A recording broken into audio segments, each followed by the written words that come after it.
All right, welcome everybody. My name is Athan Barkoukis. I am the Executive Director of the Friends of Rookery Bay. I want to thank you all for joining our annual members night. A bit different than years prior, but over 150 people registered, so I really appreciate that you spend your evening with us. Before we get started, my colleague Sarah is going to go over a few of the housekeeping items to make your experience better this evening. And then our board member, Dr. Greg Tolley, is going to provide some welcome remarks and introduce our keynote speaker, Dr. Mike Parsons. And at the end, we'll take some Q&A questions from his presentation. And I will finish with just about a 10-minute overview of what happened in 2020 and where we're going to be going in 2021. So with that, Sarah, would you like to go over some housekeeping items? All right, welcome everyone. We're so glad that you can participate from the comfort and safety of your own home, wherever you are, but unfortunately we can't see you. This is a webinar format, so that means that we cannot see your camera and we cannot hear you through your microphone. So we want you to communicate with us because we want to know who's out there and what you guys are thinking and what your questions are. So at the bottom of your screen, there is an icon called chat. If you click on chat, you're able to communicate with the panelists that you see on your screen. You can tell us you're having trouble hearing us. You can tell us that you have trouble registering for our next event. That's kind of the technical support area. Those messages will only go to us. If you have a question that you would like to share and find out the answer to from any of our speakers tonight, we want you to go ahead and put that in the Q&A box, which is to the left side of the chat box. So Q&A is where you can enter your question. The cool part is you'll be able to see everyone else's questions. So follow that box because there may be a question that you'd like answered too. If that's the case, we want you to click the little thumbs up symbol right next to the question. That means that you've upvoted. It will prioritize the questions getting answered at the end.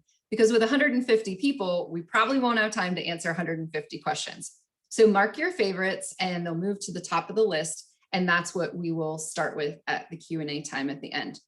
So if you have any questions for me, I'm going to be monitoring the chat box. You can put it there. I can help you through the technical support. And if you would like the slides to be smaller and the speaker's face to be bigger, there is a little gray bar that you can use your mouse if you're on a PC to drag, and that can adjust the size. That being said, this meeting is being recorded, so you'll be able to view it again later. So that's all for me for housekeeping. I'll see you guys at question and answer time. Thank you.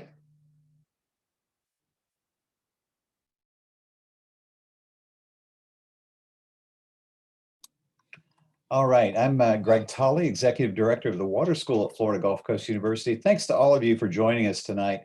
You know, I'm very proud to be a member of the Board of Directors of the Friends of Rookery Bay, and so important to me to be able to support the great work that's being done at the Rookery Bay National Estuarine Research Reserve. And so I thank all of you for your contributions to the great work that this organization does as well.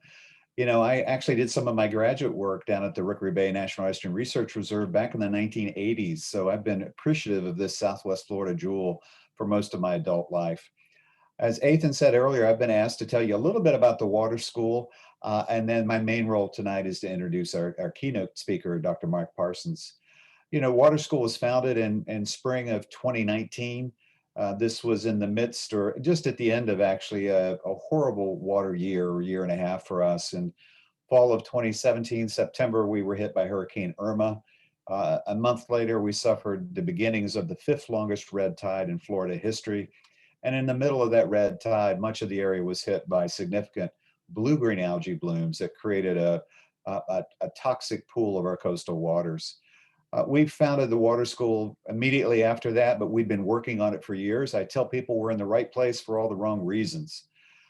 But the Water School focuses on elements of what the UN refers to as water security. So clean drinking water for human health and well-being, water for healthy ecosystems, water for economic and social development. And of course, water isn't always our friend. Sometimes water, in terms of droughts and floods and hurricanes and sea level rise, water can present a real challenge for us. We recognize that all these things are linked together at the Water School. They're all part of a system of systems. And when we get the water wrong, everything else can collapse. And we saw from a lot of the environmental damage, but also economic damage resulting from that tough year and a half time. So the Water School was put together to try and make sure that we don't repeat the mistakes of the past. Elizabeth Colbert has just come out with a brand new book that's about the restoration, the science we're doing now to undo the science and the restoration that we've done in the last 50 years. And I think Southwest Florida is a perfect example of that. We are actually looking at the Water School in generations into the future. We want to think about what our future looks like, not just for us or our kids, but for our grandkids. So we need to look farther into the future.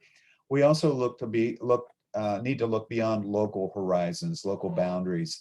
How do our decisions of today actually impact our neighbors to the north or the south, or ecosystems that are in those areas as well? We need to look farther into the future and beyond local horizons if we're going to create solutions that are sustainable over time. So we're taking a very holistic approach. Dr. Parsons is one of 30 faculty and 10 staff within the Water School proper, but we have an additional 20 faculty spread throughout the College of Health and Human Services, the College of Business, and the College of Engineering at Florida Gulf Coast University, from theater directors to philosophy professors to psychology professors, engineers, chemists. We're all coming to the table to try and create solutions for our water issues that are more sustainable. The Water School has 3 undergraduate degree programs and 2 graduate degree programs. So we have undergraduate degrees in marine science, environmental studies, and also environmental geology. And we have master's programs in environmental studies and environmental science. We also have 4 centers and institutes. We have the Center for Environment and Society that does a lot of our education and outreach work. We have the Coastal Watershed Institute, which is the original research arm of the Water School. We have the Everglades Wetland Research Park, which is located not too far from the Rookery Bay National Estuarine Research Reserve on the campus of the Naples Botanical Garden. And then Mike will be telling you a little bit more today about the great work that's being done in terms of research and outreach at our Bester Field Station. And of course, we need partners. And one of our long-term partners since the university opened its doors in 1997 has been the Rookery Bay National Estuarine Research Reserve. The staff there, the opportunities for our students in terms of internships, our students going out on boats and learning about the wilds of Southwest Florida firsthand. It's just been a tremendous partner to have for us in the area. And I want to make sure you're all invited to the opening, the grand opening of our new water school. This will be the largest building on the Florida Gulf Coast University campus by a factor of 2, and that will open in January 2022. And we hope you'll think of the water school as your water school, so that you'll come out to special events, that you'll come out to listen to talks, to see art exhibits related to water, to come out to a kids' day, a family-friendly day, to talk about water and important issues of our time. Well, let me introduce our keynote speaker tonight. I've known Mike Parsons probably as long as anybody in Southwest Florida. Mike was actually born in New York, got his undergraduate degree at Rochester University, University of Rochester, New York, then went on and got his doctoral degree at Louisiana State University. He was then hired to actually be a faculty member at the University of Hawaii at Hilo. So New York to Louisiana to Hawaii. Talk about a series of culture shocks. I can't imagine that. I was actually chair of the search committee that brought him to Florida Gulf Coast University in 2007. And I'll have to admit, that's one of the best decisions I've ever made in my life. Mike is the former director of the Coastal Watershed Institute at Florida Gulf Coast University. He's the current director of our Bester Marine Field Station on Bonita Beach. He's also, in 2019, I think it was, Governor DeSantis appointed Mike to be a member of the Florida Blue-Green Algae Task Force. So he plays an important role statewide and nationally and internationally. Mike has published over 49 papers in scientific journals. He's the author of 4 book chapters as well, and he's secured over $20 million funding, research funding in his career to support his work on harmful algal blooms and ecosystems health. Mike is one of our most outstanding researchers at Florida Gulf Coast University, and he's an inspiring and innovative teacher. He's also the person at the water school you've most likely seen on television or in the newspaper. And sometimes he can be pretty funny too. So would you please help me welcome Dr. Mike Parsons, tonight's speaker. Thank you. Thank you very much, Greg. I'll give you that $20 bill when I see you tomorrow for that wonderful introduction. So I'm going to share my screen here. So everybody just let me know if you see everything the way we should here. So you should be seeing the presentation. And so I'm Mike, it must take a second to load. Okay. Do you want to stop your share and try one more time?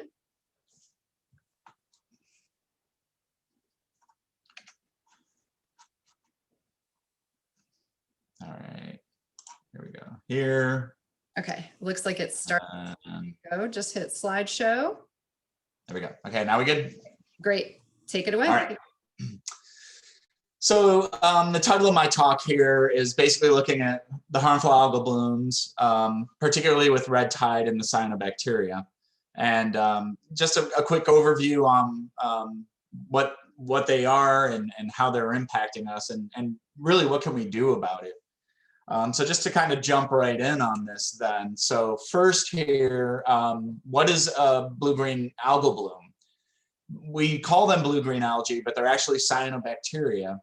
And cyanobacteria, they're related to bacteria. So they're a different group of organisms than true eukaryotic algae. And when they bloom, you'll notice it. Basically, the water turns green. It'll turn a blue-green color, maybe even a purplish blue-green color. They're primarily a problem and most common in freshwater systems. For red tide, that's a marine phenomenon, even though it can move up into our bays. The biggest species or the most significant species that we're concerned about right now is Microcystis aeruginosa. So you can see the bottom left image here where you can see all the cells kind of clumping into these balls, and then you get multiple balls, and pretty soon you get the gooey mess that you see on the bottom right there. Why are we concerned about these cyanobacteria blooms, in particular with Microcystis blooms? The primary concern is a toxin that they produce that's called microcystin. This is a hepatotoxin, so it can cause kidney and liver damage. They also produce another compound that may be a neurotoxin called BMAA. So that's beta methylamino alanine. And this toxin is a bit more controversial because while it does have toxic properties that are related to various neurological diseases such as ALS, we're not really confident. There's not a consensus, I should say, in terms of being able to detect and quantify this toxin in environmental samples.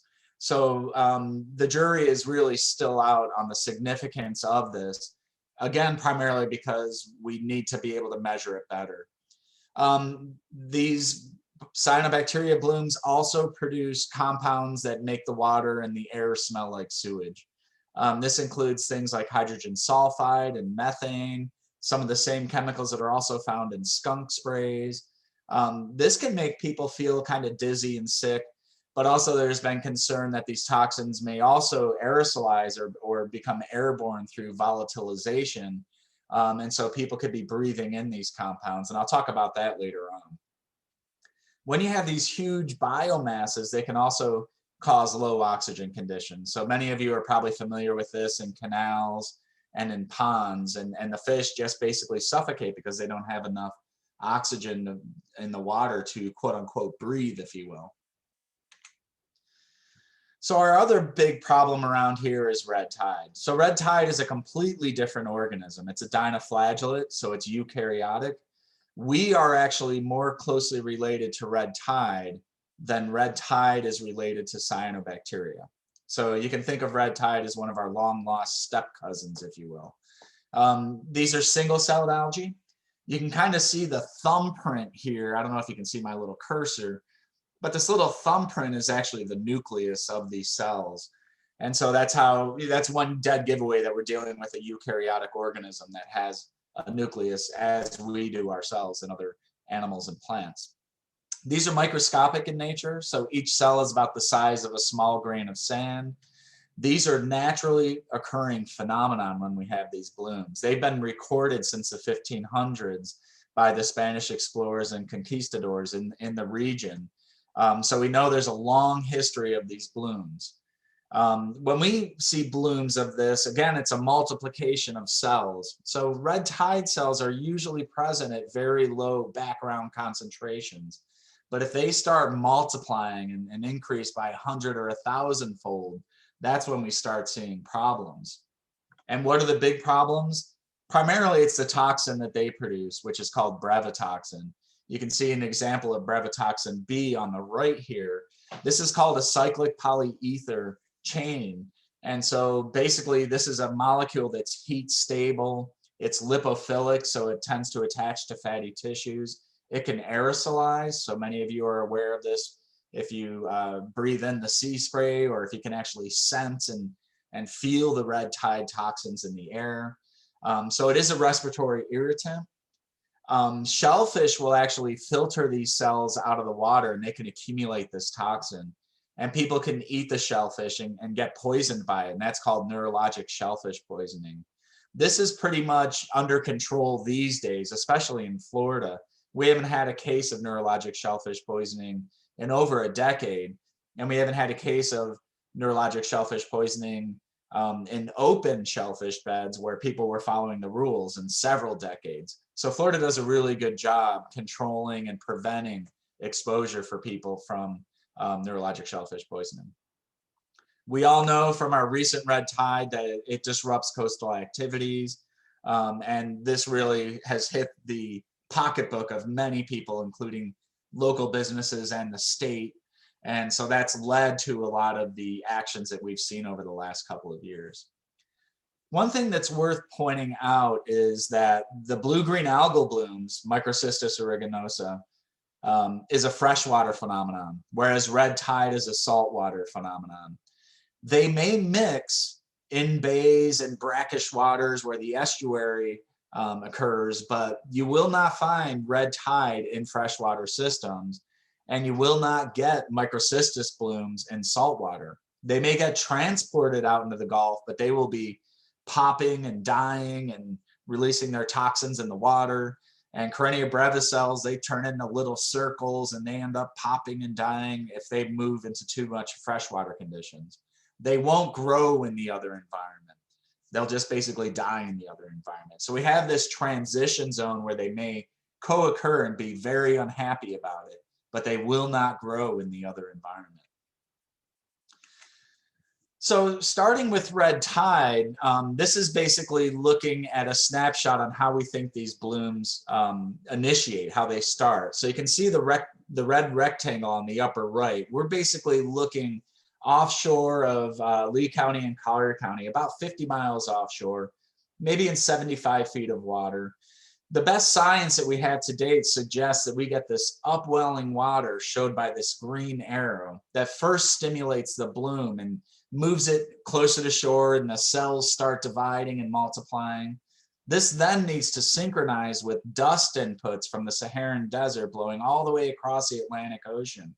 This causes a different cyanobacteria to stimulate and bloom, and it releases nitrogen nutrient sources for Corynea brevis, which causes it to multiply even more.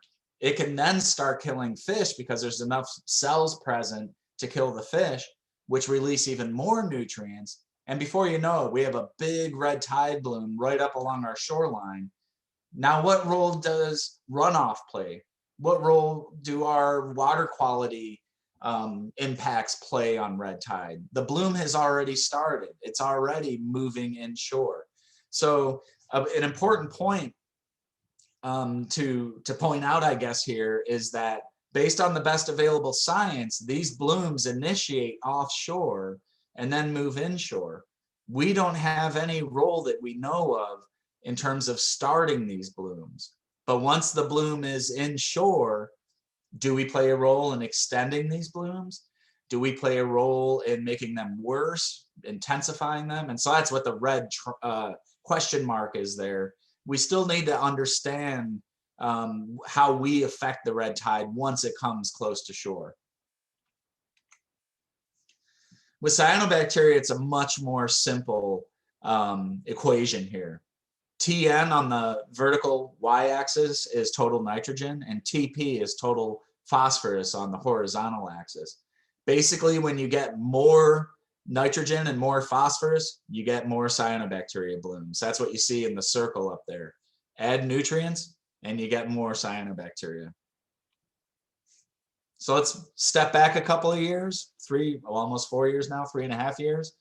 Hurricane Irma comes in, stirs up Lake Okeechobee, brings in a lot of rainfall, causes a lot of runoff.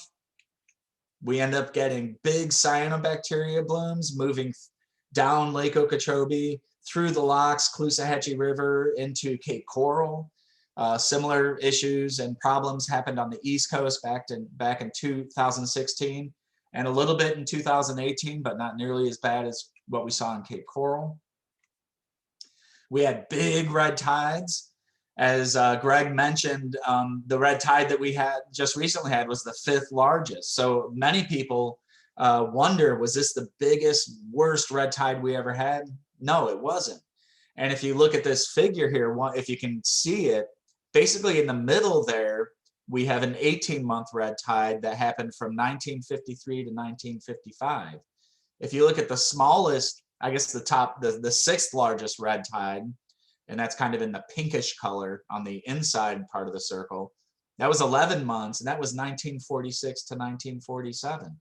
So once again, we've had some pretty bad blooms back when there were probably a 10th of the number of people living down here than we have now. So this kind of reiterates the point that there is a natural process that initiates these blooms. And again, we don't fully understand what role we play in making these blooms worse. Oh yeah, I added this little tidbit on the right side here. Blooms typically occur every year. And for researchers who have to book oceanographic research vessel a year or two in advance, they always try to book them at the end of September or in early October, because chances are that's when the bloom's going to start. Of course, this year it started later. We didn't see it until around Thanksgiving time. And these blooms usually end in early February. We'll see what happens this year. The bloom has quieted down right now. It's lurking though, but these are what typical conditions look like for red tide events. This is a snapshot of the daily status reports for red tide, and you can see we have some off of Marco and Cape Romano. You can see a little bit up in Pine Island Sound, but it's pretty quiet right now versus what we've seen in past weeks and months. So what is Florida doing? If we look at a state level of reaction and action, what is Florida doing to combat harmful algal blooms and excessive nutrients? Well, besides the fact that 2018 basically was so bad with red tide and cyanobacteria, people were starting to get fed up on the lack of action on water quality. So this is one of the long-term stations in Lake Okeechobee, L005. And this is looking at orthophosphate. That's just one way to measure phosphate. So it reflects a chemical analysis. That's why it has the ortho in there. They put in a total maximum daily load back in 2001. And the whole idea about this was to take actions to reduce the phosphorus inputs into Lake Okeechobee. And as you can clearly see here, it doesn't seem to be much of an effect. The TMDLs didn't really seem to have an effect. So this just kind of visualizes how, you know, the people, the public really was getting fed up with the lack of action on the part of the state to really take water quality issues seriously. Governor DeSantis took office in early 2019. This is at the Vester Field Station within 3 days of his inauguration.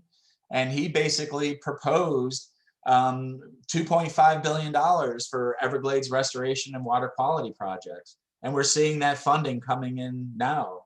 There was a press release yesterday, I believe, on some, or was this in this morning's paper about septic tanks.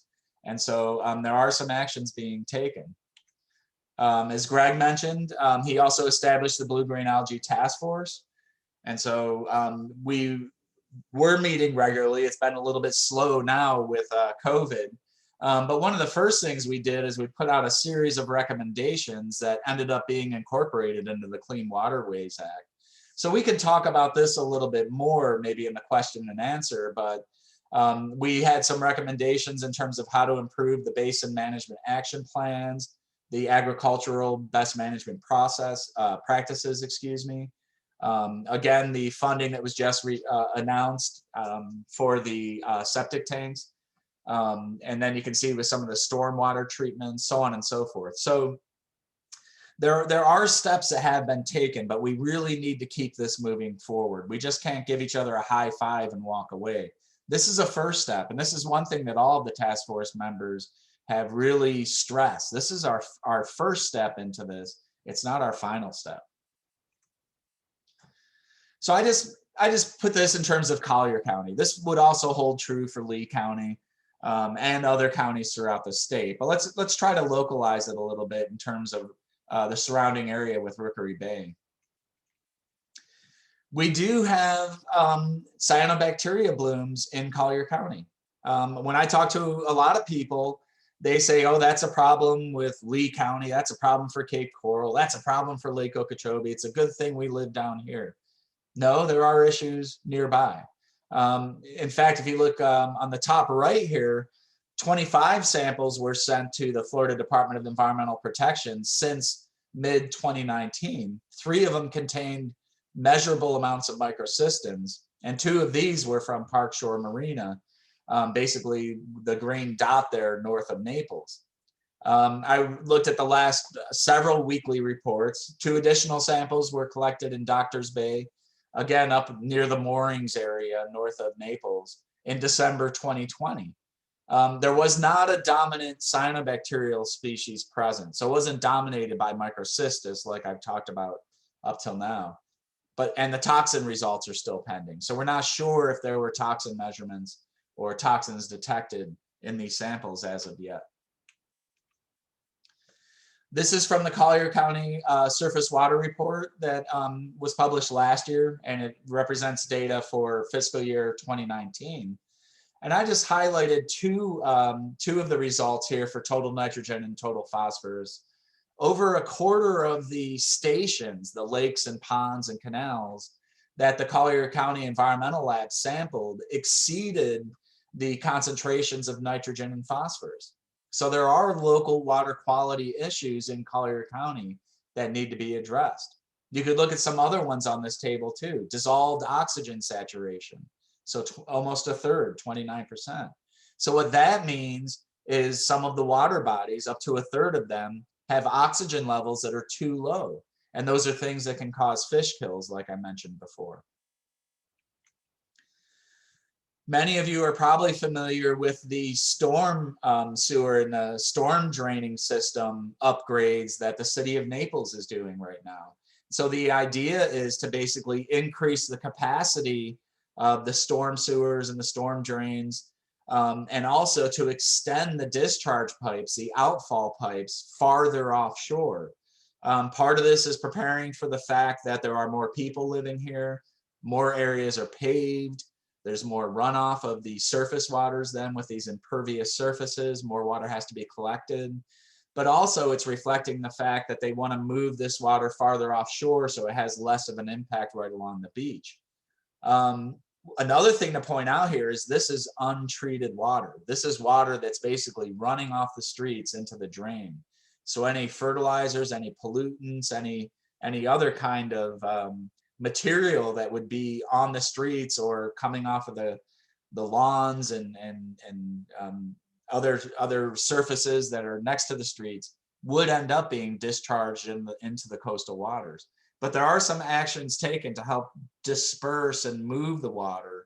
And so it's definitely needed, and it is a step in the right direction. I always like to bring up the Florida Friendly Landscaping Program that's run through IFAS with University of Florida. And so you can see the 9 principles shown here.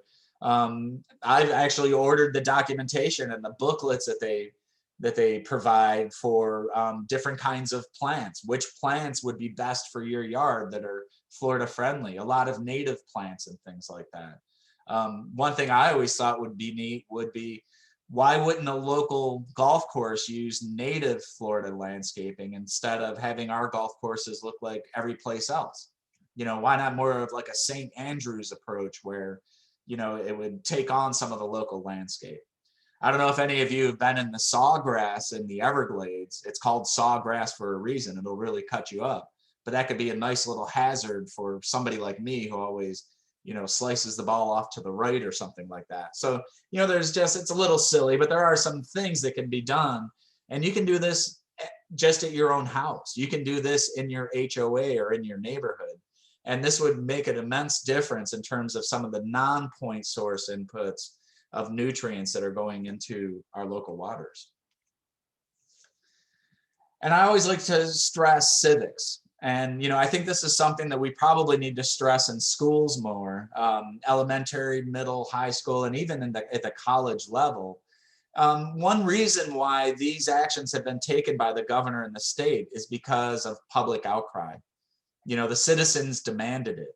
And so I think this is something we just need to keep the pressure on our elected officials, let them know this is still important and that we've taken some good first steps, but more steps need to be taken in the future.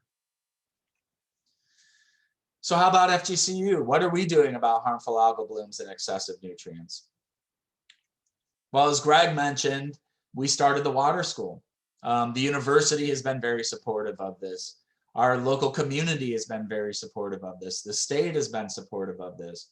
There are a lot of researchers doing work on water quality and harmful algal blooms. And so what I want to do, just for the lack of time, I'm just going to concentrate on the work that I know, which would be my own work. So hopefully I know that a little bit. But I'm just going to do a quick overview on some of the things that we're doing. First of all, we're involved on several projects that look at the microsystems and how they get airborne.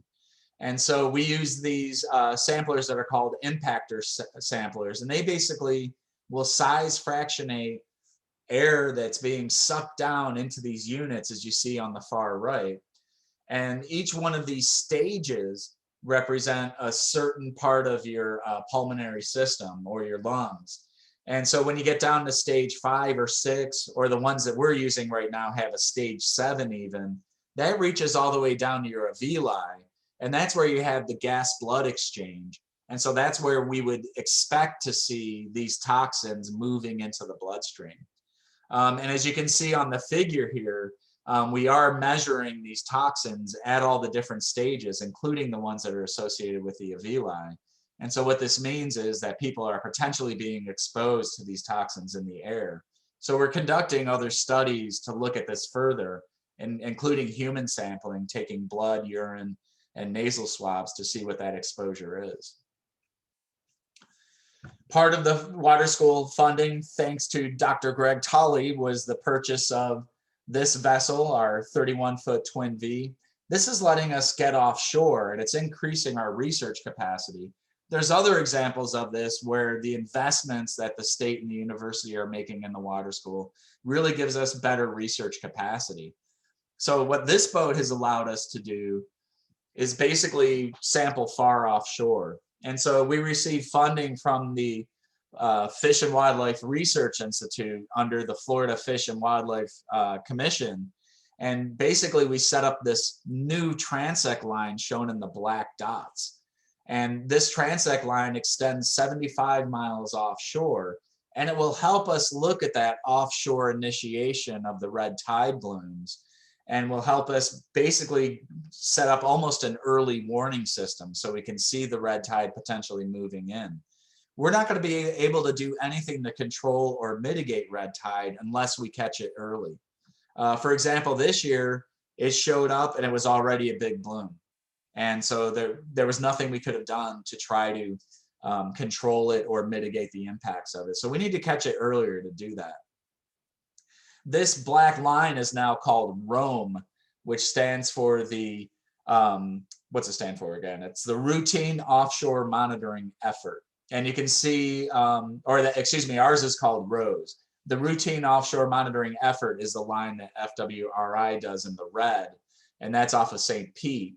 MOAT does a line in the blue here, that's the Routine Offshore Grangian Effort. And so these are monthly transects. And then ours is called ROSE. Ours is the Routine Offshore Southern Effort. So basically working in conjunction with FWRI and MOAT, we have these offshore monthly transects to try to get this early warning system in place to monitor for red tide.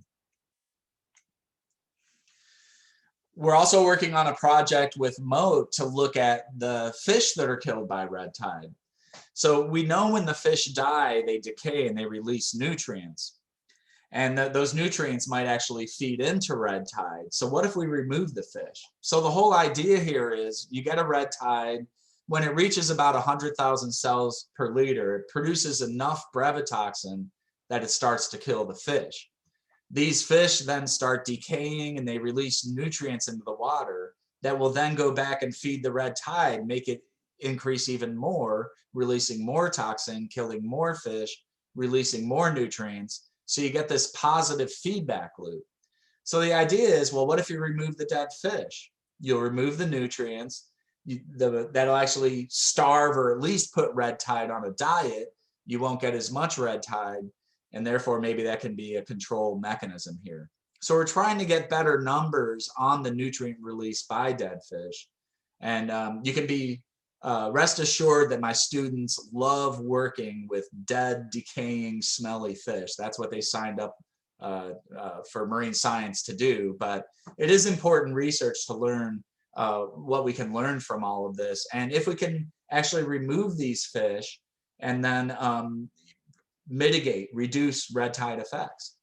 Another aspect of this is, what do you do with the dead fish? So we're looking at composting it using an accelerant that was developed by a livestock company. And we could actually turn this into organic fertilizer.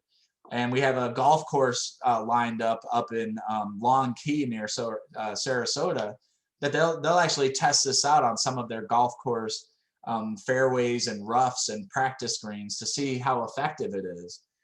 So there are some neat uses instead of just throwing the fish away in a landfill that we're looking at that, you know, might actually end up being a good thing.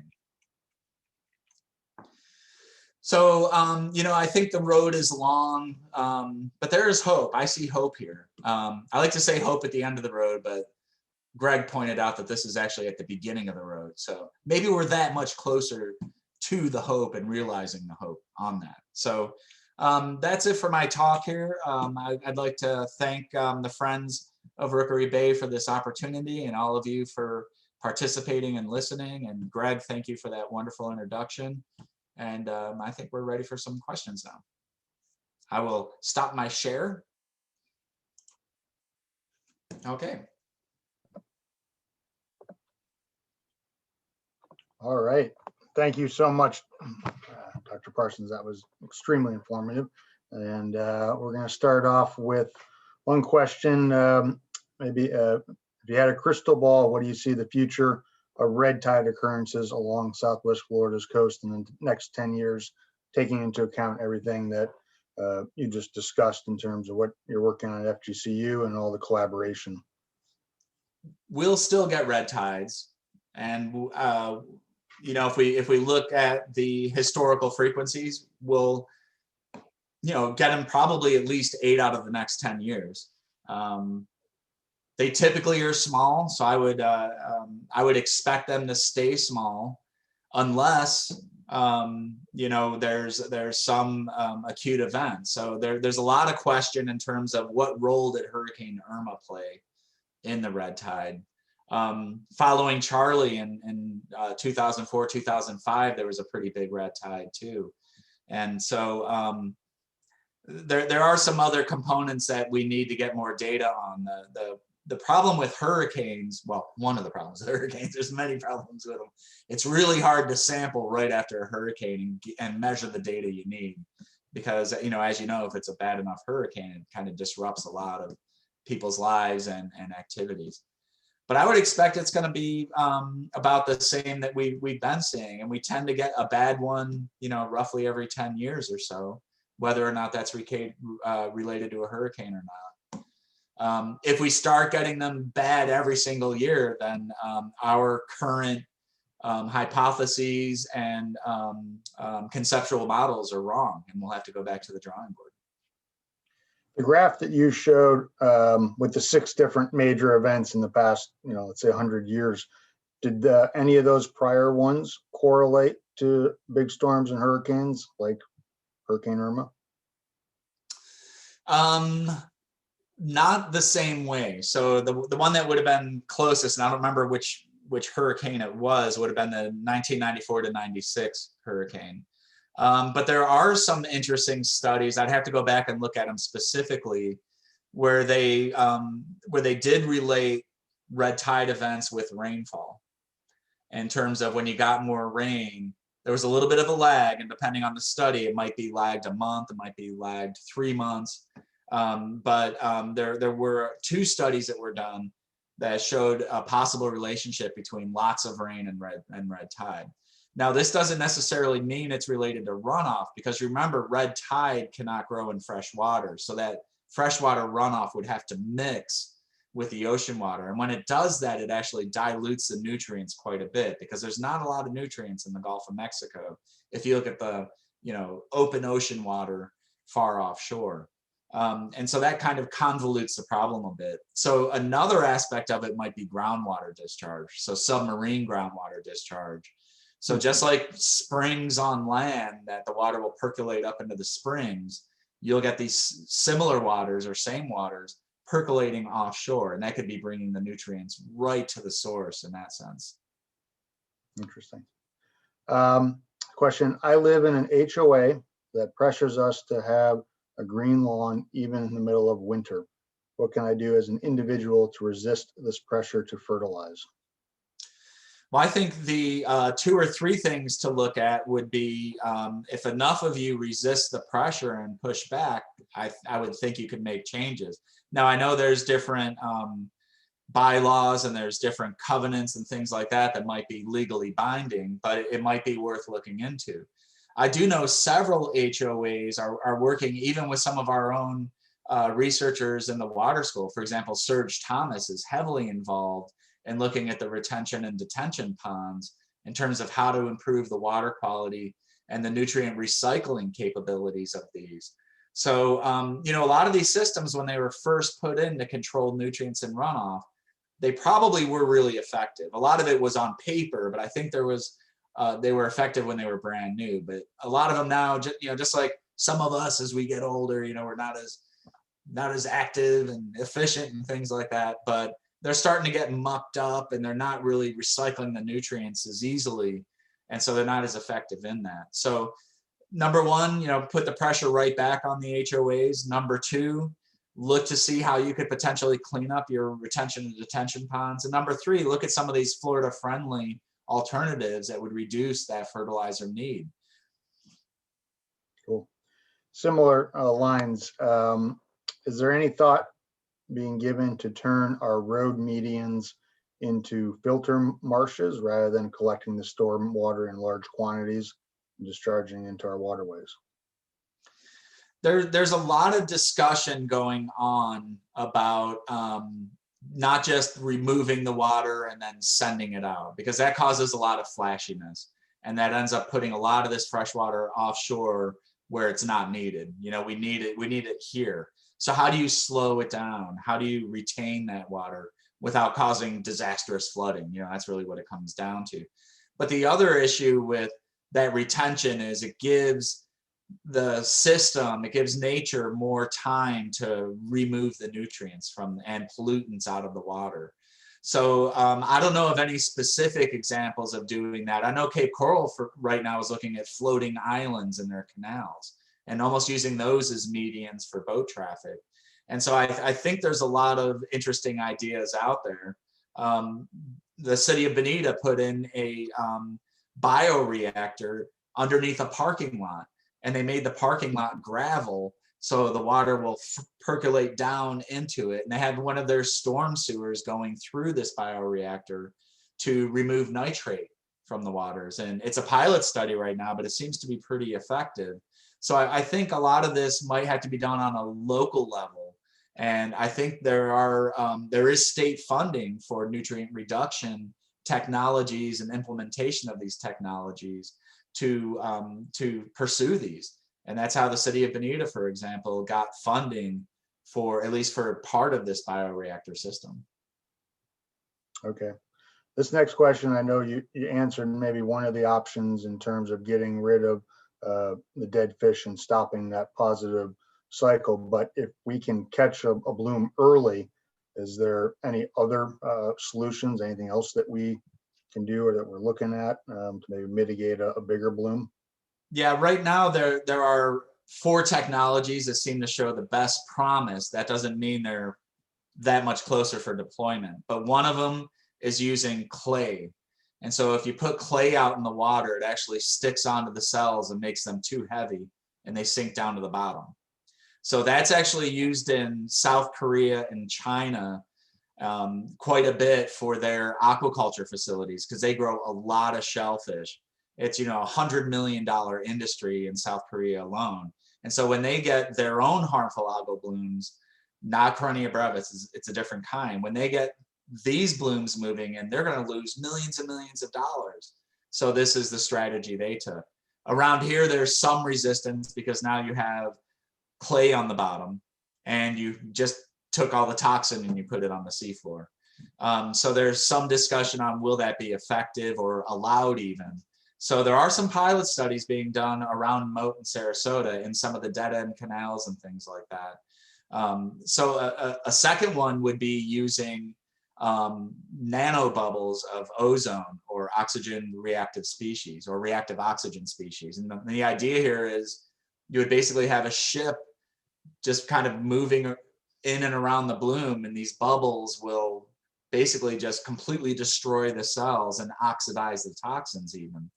And by using nanobubbles, they won't just bubble up to the surface and be gone. They can stay in the water for, I think they were saying, maybe even hours from some of the data I saw.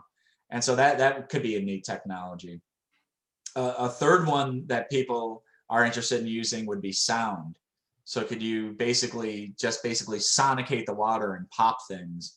I like to think, I don't know if anybody ever saw the movie When Mars Attacks, and then when all the Martians' heads exploded. It'd be kind of like that effect if you could just find the right sound frequency. But of course, the biggest problem there is noise pollution.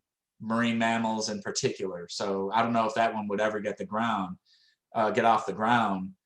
I think it's promising, and you kind of have to look at the lesser of two evils, letting red tide cause its damage versus some mitigating damage, and people don't like to hear that. And the last one I'll briefly mention would be basically biological warfare. That'd be using pathogens that are specific to Karenia brevis, either viruses or bacteria that specifically target Karenia brevis. But as we all know with COVID right now, what if it jumps to a different species? And so that's a big concern there. All right, well, we have time for about two more here. Can you clarify what role water temperature plays in algal blooms? It really depends on which algae you're talking about. So for cyanobacteria, they're related to bacteria. Bacteria is more active when waters are warmer. So that's why we see one reason why we see more cyanobacteria is when waters are warmer, because their metabolism is that much higher.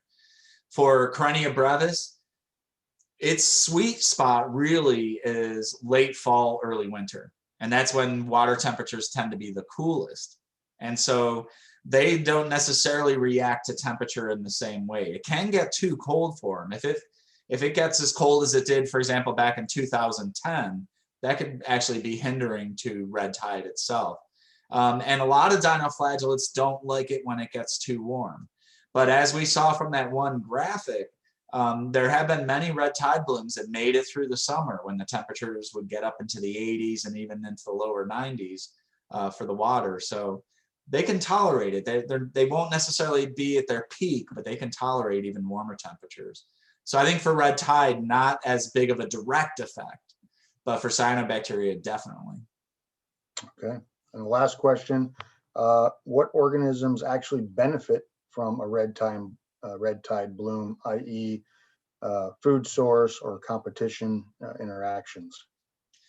Probably the organisms that benefit the best from red tide would be the bacteria breaking down all that organic matter that's produced by the dying fish and the dying crabs and the invertebrates. You know, some of the dives that colleagues have done, I didn't do the dives myself, but colleagues were doing in 2018, they just said, you know, going out to some of the artificial reef sites, there was just a layer of like fluff on the bottom and just all this organic matter and the bacterial mats associated with it. And as some of the other faculty at the water school, Darren Rumbold, for example, and Puspa Adhikari found, that dropped the oxygen levels to near zero and even zero in some places. And that resulted in huge blue crab mortalities that we saw on Barefoot Beach and Bonita Beach, for example. Scavengers otherwise would benefit. The seabirds think they benefit because they go and pick off the fish as they start dying, but then they get brevitoxicosis. And that was actually the first clue of this red tide. It was the cormorants landing on the beaches and acting like a drunken tourist, just stumbling around all over the place. So that was the first inkling that we knew something was going on, but it was offshore. So the cormorants were offshore feeding on bait fish, threadfin herring that were starting to die or at least get stressed by the exposure to the toxin. Great. Well, Dr. Parsons, thank you again for taking time with us this evening. We still have a lot more questions. I'm going to see how we might be able to get those answered and follow up with you later. But I want to finish the program with just a short update on the Friends of Rookery Bay 2020 and where we're going in 2021. So I'm going to share my screen and all right. So let's see here. So we opened up our members night to the general public. So those of you that are not members, quickly, our mission as a 501c3 nonprofit is connecting people to Southwest Florida's dynamic coastal environment in support of Rookery Bay National Estuarine Research Reserve. And we accomplished that mission through 4 core areas: outreach, advocacy, fundraising, and volunteerism. I am very thankful to work with a dedicated board of directors and staff, work alongside on a daily basis. They dedicate so much time so that we can accomplish our mission and help support the endeavors of the reserve and protect our coastal treasure. So thank you to the board of directors, and to thank you members. Your membership goes a long way in supporting the education and conservation and research programs and activities. I wish we were here together in person, but want to thank you for that. And want to talk about 2020. Obviously, it was a year like no other. We started the year very strong, and we're headed into what was going to be a wonderful signature annual fundraiser, our Bash for the Bay, which sadly we had to cancel 48 hours prior to that event. It was the right decision for everyone's health and safety, but that cancellation obviously had a big impact. And then the following week, the Rookery Bay Environmental Learning Center closed, along with everything around the world. That center is still closed, and so it's been challenging to continue to engage the public in how we used to engage. And we lost a lot of revenue from our admissions and program and events and our nature store sales. So obviously it's been a challenging time for the Friends of Rookery Bay, but due to our staff and our board and the many friends that have supported us, they've kept us going. And I am grateful because there are a lot of for-profits and nonprofits out there that can't say that they've closed their doors permanently, and we're still around. In 2020, we cut our operating expenses to the bare minimum. We became very creative, continuing to engage and educate while raising funds for both the Friends of Rookery Bay and Rookery Bay Research Reserve. We are not out of the clear, and we're going to continue needing the generosity of our friends in 2021 so that we can meet our commitments to education, conservation, and research. That's the downside to things. The upside, and reflecting on 2020, it really was a year of many success stories, and I just want to share a few with you this evening. We had a record, the Friends of Rookery Bay had a record sea turtle nest adoption program, 60 nests adopted, again, thanks to the generosity of our friends, and that funded an intern that worked very closely last year with the staff of the reserve to protect 142 nests, and resulting in over 7,000 emerged hatchlings. Our goal for this year is 75 adopted nests. We're already 1/3 of the way through that. And because of last year and this year's tracking success, we're going to double up and be able to hire on 2 interns instead of 1 this year to help the efforts of the reserve. Kayaking in our eco tour program. It has been a wonderful, wonderful partnership, partnering with Rising Tide Explorers as our exclusive eco tour partner. We started that collaboration in the spring of 2019, and given all that has transpired since then, we have still connected with almost 300% more people by expanding from a 6-month to year-round offering of boat and kayak tours, a lot of different tours for everyone of all interests. And in August of last year, Rising Tide Explorers was voted the #1 kayaking tour in the country by USA Today's 10 Best Readers' Choice Awards. So this is the perfect time to get out. The weather is beautiful. The outdoors are always open. We take safety as the top priority. A great way to get out, still social distance, both in our kayaks as well as our boat tours. And you can find more information on the website. It's a perfect segue into one of our newer vessels, Dino Days. You're at our members meeting last year. I announced that as a generous donation. It is an ADA accessible vessel, the first one in our fleet. And so now we have the opportunity to get more people on the water than ever before. And I'm also excited to announce the partnership with another local nonprofit, Freedom Waters Foundation, collaborating. And as I said, the more people we can get out into the water, it's a win-win for everybody. Shifting over to Rookery Bay Research Reserve and some of their success stories. While nothing compares to hands-on experiences in education, the Reserve education team pivoted so quickly and transitioned, and boy, they reached more people than ever before. Just a quick example, the annual National Estuaries Week that they've been celebrating for many years, a signature event that brings in usually 600 to 800 people. They connected and educated 2,680 people last September. And that goes for so many of the programs that they've been putting out there, as well as their programs working and educating with the Collier County School District and the K-12 students. In the fall alone, they were able to live stream their staff into the classroom and connect with over 1,000 students just in the fall. So kudos to their efforts, certainly reaching globally. Our volunteers, as I've said it before and will always say it, the heart and soul of Rookery Bay could not operate without our volunteers. One of the volunteer groups, Team Ocean, they go out to Second Chance and the other barrier islands, partly to educate boaters, recreational boaters, but also to help clean up our environment. And last year, 262 hours of time removing debris, recycled materials, bulk items, getting it out of our waterways and out of our beaches. And so we owe those volunteers a sincere debt of gratitude. And finally, if you are on Marco and you drive across the bridge towards Goodland on the right-hand side, many of you probably have seen the massive mangrove die-off there as a result of changes in the water flow.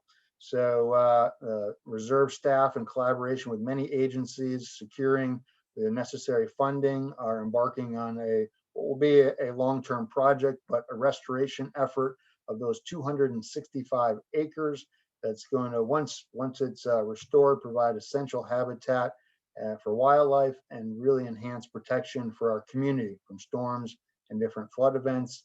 So keep tabs on the news section of our website, more information coming there. So what's to come in 2021? So if you're unfamiliar, Rookery Bay is part of a national system of 29 reserves around the country. We all celebrate I Heart Estuaries as part of a Valentine's Day celebration in February. Locally, we have a couple things going on. So if any of you are on this program and you're not a current member, we have some discounts in the month of February to encourage you to join. And then our nature store, one of the things we did, we have an online nature store now that we're closed. And so there's some really fun Valentine's nature store bundles. If you get your order in before tomorrow morning, we can still get that out to you to give as a gift on Valentine's Day for your special someone. And what else is to come in 2021? Well, I'm excited to share as we speak, Give Where You Live Collier is going on. Friends of Rookery Bay, we are one of only 40 nonprofits selected out of more than 400 in the county to be part of this 24-hour giving challenge running now through noon tomorrow. And the friends are going to be sharing in a $500,000 match based on how much we can raise relative to the other 40 nonprofits. And that's a generosity between the Community Foundation of Collier County and the Richard M. Schultz Family Foundation. So right now we're at 13,000 of our goal of 30,000. Every penny of that is going to be going to environmental education. So after this webinar and up until noon tomorrow, if you're interested, you can visit givewhereyoulivecollier.org, search for the Friends of Rookery Bay. Any contribution of any size is greatly appreciated. And then our signature bash for the Bay. So save the date for March 20th. The event is going to be virtual. And so taking safety again is the priority. You can have a watch party with your close family and friends at home, or just you at home, wherever you're at. It doesn't matter.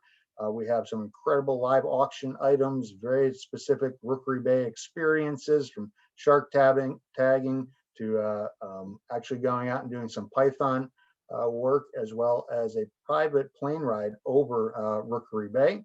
Our silent auction has more than 50 items, and then we have a number of raffle items, including a brand new Vespa.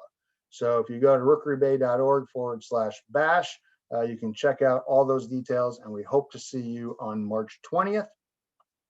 And I want to end with, again, going back to the education at the Reserve and their staff. They are very busy.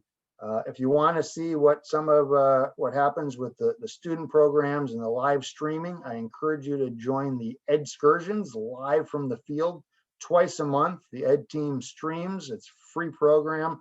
Great way for you to see what's going out on the field.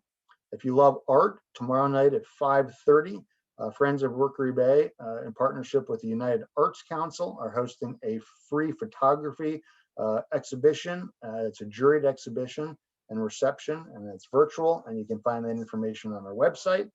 March, there's a family camp out, so it's going to be right here on the property of the Environmental Learning Center, and then virtual binoculars and photography classes. My goodness, there's so much going on. Check out the website and hope you can join us for that. And just ask you to stay connected with us throughout the year on our website, as well as on social media, Instagram and Facebook. Share with your friends all that's going on. Share some of our posts so that we can generate more friends and help support a great cause here at Rookery Bay. And with that, I want to thank you for spending your evening with us. I hope that 2021, you're all healthy, happy, and prosperous. And we certainly look forward to seeing you again in person. This video is going to be recorded and posted on our YouTube channel, so we'll be sending out the link if you'd like to share it again with your family and friends. Thanks so much. Have a great night.